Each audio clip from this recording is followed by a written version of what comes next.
Okay guys, ni right. I hope ni grand.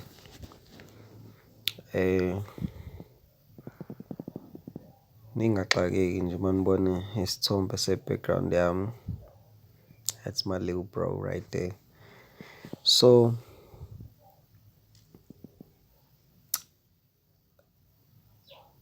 into engizoyenza namhlanje, I hope niyibonile kwi-thumbnail. FOREXMOGULS niyazi. Into engizoyichaza nje manje ilula ngale ndlela ongakazi uyibona. And ngifuna ukuthi nazi ama-basics uma ukuthi ufuna ukungena kwi-markets, kwi-forex markets. Okay, ngifuna ukuthi ngiqale ngiye kwi-app yami lapha uNetbox ukuze ngizo-type ukuthi kahle kahle yini forex market. Okay, asingene khona.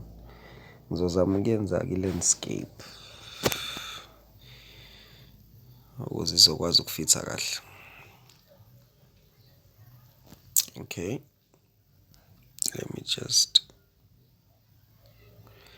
ngothi ngivule enye, so ngizotype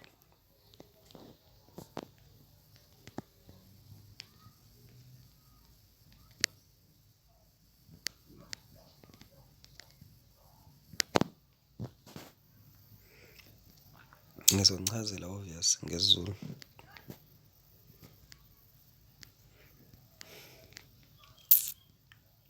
Nayo-ke, so uForex kuyigama eli-abbreviation, ngamanye amazwi lincishisiwe ukuze kube i-sentence nje or kube igama elilodwa.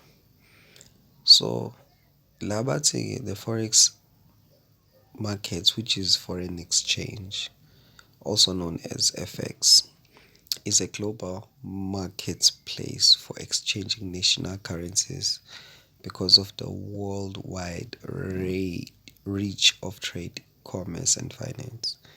Forex markets tends to be the largest and most liquid asset markets in the world.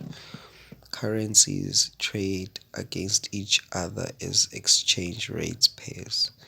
Okay, lana-ke kuchaza into esimbulu, yabo. I-market kahle kahle indawo whereby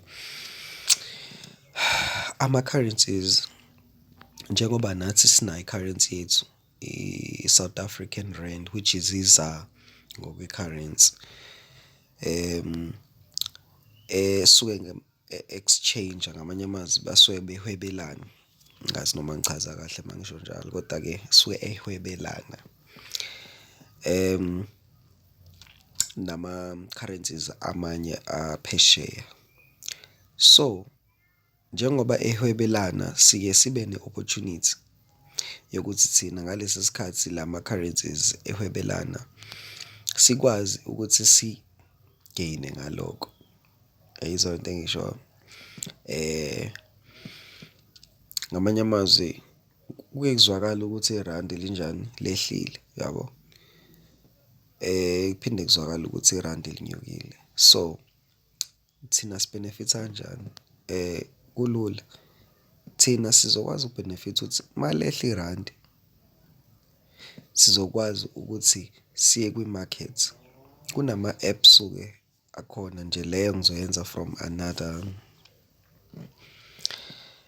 another session, another video, because angifuni ukuthi ngiyenze ibe long. Le nje specifically about what is forex markets, and then mase ngiyama lapho. So ngalesi sikhathi-ke lehla, thina siyakwazi ukubenefitha ngokuthi sizowenza njani, sizodayisa ngalesi sikhathi sisehla. Ngalesi sikhathi lehla sidayisile, thina siyakwazi ukubenefitha. Malinyuka siyathenga ukuze sizokwazi ukubenefitha, yabo. Leyo nto-ke ngisazoyenza mhlambe ngi-illustrate, yabo, ngoba manje la I'm just explaining, so kuzodingakala ukuthi ngenze kwi-laptop kakhulu so that uzokwazi ukuthi u-understand ukuthi ngikhuluma ngani. So yeah, ile part nje ngifuna ukuyisho right now, and maningi ama-video akhuluma nge-forex markets, kodwa-ke manje thina senzela ukuthi nikwazi ukuthi ni-understand nange-language yenu. So that's why we decided to do this. Yeah, so namhlanje ngizoyenza le video, Forex Moguls. Peace.